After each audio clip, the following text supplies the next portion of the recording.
Join Stella Academy, Goa's best coaching for IIT, JEE and medical exam preparation. Register today for Stellar Talent Search exam. Admissions are open for repeaters medical batch for NEET 2021. की जे SOP सरकारान 10वी आणि 12वी खातीर काढल्यात ते कितले relevant आसात, practical आसात आणि एक्चुअल ज्या संस्थांक इन्स्टिट्यूशन्सांक ह्यो गजाली इम्प्लिमेंट करच्यो पडटल्यो तांकां कितें दिसता?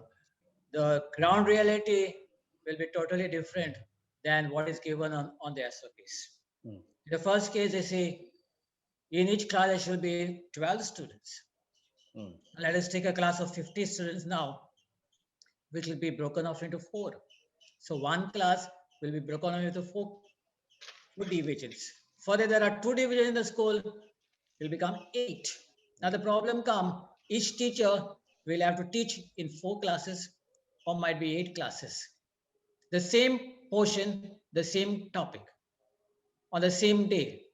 Our fear is, will the teacher concerned be able to cope up in 4 divisions per day?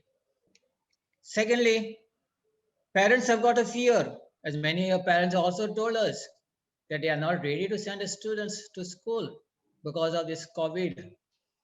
Our fear is, if the parents do not send the students to school, what is the next step by the department and by the government?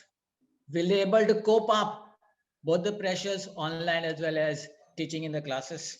Thirdly, the SOP says sanitize the entire school, daily sanitization. So definitely it's going to become extra work for multitasking persons, as well as the expenditure is going to increase with the sanitizers and other work, floor sanitizers and other things, spray guns, the cost level is going to increase. I think there should be a better option. Online classes continue केल्यो, practical आणि कोणाक difficulty आसात. समज online समजून घेयना, maths difficulty or any subject difficulty आसात, तेमी येवन difficulty solve करपाच्यो. So teachers will be open for that. Extra some teachers get it solved. So that level also can be worked out so that we can reach out to the students. So you are